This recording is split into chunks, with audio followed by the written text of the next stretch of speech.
దేశంలోని పిల్లలు, బాలికలు, మహిళలను పోషణ లోపం నుంచి విముక్తం చేస్తూ ఆరోగ్యవంతులను జాతీయ పోషణ మాసం సరైన పోషణ, పోషకాహారము, త్రాగునీరు, పరిశుభ్రతలపై సమాచారం ఇస్తాను. నేను పోషణ అభియాన్ను చైతన్యంగా మలుస్తాను. ప్రతి ఇల్లు, బడి, పల్లె, పట్టణం సరైన పోషణ నినాదాలతో మారుమ్రోగేలా చేస్తాను. ఈ జన చైతన్యం ద్వారా నా పిల్లలు సంపూర్ణ ఆరోగ్యవంతులవుతారు. మెరుగైన శక్తి సామర్థ్యాలతో జీవితాలను సార్థకం చేసుకుంటారు. ఇదే నా ప్రతిజ్ఞ. జరుపుకుంటున్నాము. ఈ పోషణ పక్వాడా యొక్క ముఖ్య ఉద్దేశం ఏంటంటే, ఎవరైతే గర్భం దాల్చిన తల్లులు ఉంటారో వారు మొత్తం 1000 రోజుల వరకు కూడా వారి యొక్క పిల్లలు తీసుకోవాల్సిన పోషకాహారం గురించి అవగాహన కల్పించడానికి ఈ కార్యక్రమాన్ని మనం చేస్తున్నాము. సో 1000 రోజులు అంటే ఇందాక చెప్పిన పుట్టిన బిడ్డకు 2 సంవత్సరాలు వచ్చేంత వరకు కూడా తల్లికి బిడ్డకు ఇద్దరికి కూడా మంచి పోషకాహారం వచ్చే విధంగా మనం ఇవ్వాలి. ఒకటి అంగన్వాడీ సెంటర్ నుంచి అంగన్వాడీ టీచర్లు ప్రతి గర్భిణీ బాలింతకు ఈ పోషకాహారం మీద అవగాహన కార్యక్రమాలు జరుపుతూ ఉండాలి. ప్రతిసారి కూడా మనం గర్భిణితో పాటు వారి ఇంట్లో ఉన్న వారి అత్తకు, తల్లికి, వారి భర్తకు కూడా కౌన్సిలింగ్ సెషన్స్ లాంటివి మనం అందిస్తూ ఉంటాము.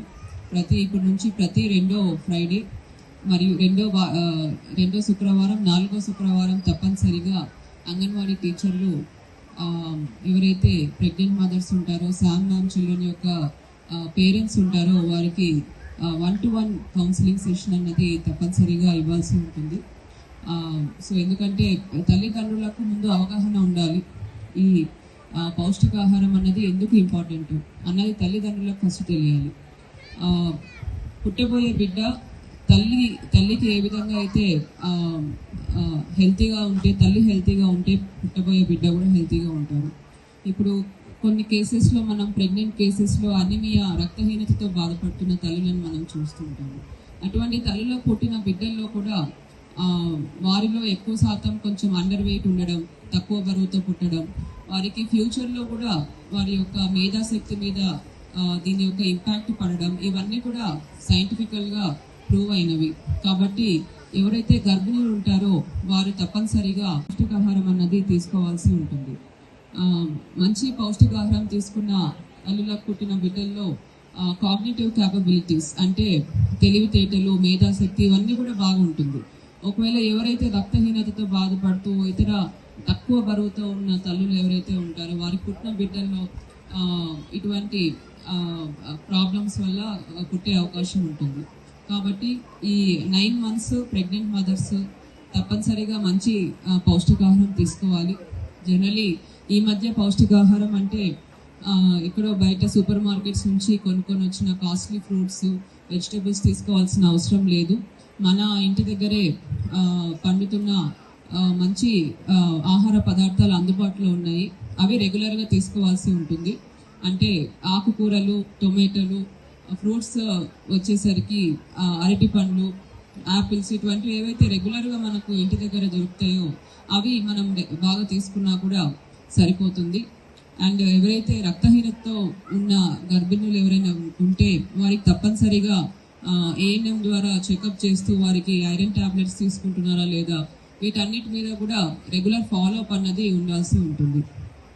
అలానే ఒకసారి డెలివరీ అయిన తర్వాత ఇమ్మీడియట్గా ముర్రుపాలు అన్నవి తప్పనిసరిగా ఆ బిడ్డకు తాపించాలి. ఇమ్మీడియట్గా as soon as possible within 1 hour లోపలే పుట్టిన బిడ్డకు ఈ ముర్రుపాలు అనేది తాపించాలి. అలానే అది 6 months to 1 year వరకు కూడా మినిమం తాపించే విధంగా తల్లులు ఏర్పాటు చేసుకోవాలి. ఈ విధంగా బ్రెస్ట్ ఫీడింగ్ వల్ల ఎన్నో లాభాలు ఉంటాయి కాబట్టి వీటి మీద కూడా anganwadi teachers pregnant mothers and బాలింతలకు అవగాహన కల్పిస్తూ ఉండేది. అలానే మన అంగన్వాడీ సెంటర్స్లో కొంతమంది శామ్ పిల్లలు అంటే తీవ్ర పోషకాహారం లోపంతో ఉన్న పిల్లలు ఉన్నారు, 300 వరకు ఉన్నారు. అలానే మీడియం పౌష్టికాహార లోపంతో ఉన్న పిల్లలు ఉన్నారు. సో వీరి మీద స్పెషల్ ఫోకస్ అన్నది అంగన్వాడీ టీచర్స్ పెట్టాలి. సూపర్వైజర్స్, అంగన్వాడీ టీచర్స్, సిడిపిఓస్ ఇటువంటి శామ్ అండ్ మ్యామ్ మరియు అండర్ వెయిట్ పిల్లలు అంటే ఏజ్కి తగ్గ బరువు లేని పిల్లలు, హైట్కి తగ్గ సీనియర్ సిటిజన్స్ ఉంటారో వారికి సంక్షేమ కార్యక్రమాలు కూడా మనం చేపడుతుంటాము. మరి రీసెంట్గా ఒక ఇన్సిడెంట్ అన్నది మా దృష్టికి వచ్చింది. ఒక మనవడు వారి నానమ్మను గాంధీ హాస్పిటల్ దగ్గర వదిలేసి నేను వారిని చూసుకోలేను అని అనుకొని వారిని అక్కడ వదిలేసి రావడం జరిగింది. మరి ఇది ఎంతో బాధాకరం. సో ఇట్లా మా చిన్నప్పటి నుంచి ఎంతో ఇష్టపడి పెంచుకున్న తల్లిదండ్రులు, అమ్మమ్మ, నానమ్మ, తాత వీరిని ఎంతో బాగా చూసుకోవడం మన కర్తవ్యం. కాబట్టి ఇటువంటి దురదృష్టవశాత్తు ఇన్సిడెంట్స్ జరగకుండా ఉండే విధంగా మనం అందరం కూడా చూసుకోవాలి. ఇటువంటి ఎక్కడైనా ఇంట్లో అమ్మా నాన్నలు సరిగా చూసుకోకపోయినా వారిని ఏమైనా హింసిస్తున్నా, ఆస్తి కోసం హింసిస్తున్నా కూడా అటువంటి ఇష్యూస్ ఎక్కడ వచ్చినా కూడా మా దృష్టికి తీసుకురావాలి. ఎందుకంటే ఒక సెపరేట్ శాఖనే దానికోసం ఏర్పాటై ఉంది అండ్ దానికి సెపరేట్ ఆఫీసర్స్ ఉన్నారు. అలానే రెవెన్యూ డివిజనల్ ఆఫీసర్ యొక్క జ్యూరిడిక్షన్లో అటువంటి సీనియర్ సిటిజన్ యాక్ట్ కింద వారి మీద అటువంటి పనులు చేస్తున్న పిల్లల మీద కూడా యాక్షన్ తీసుకోవడం జరుగుతుంది.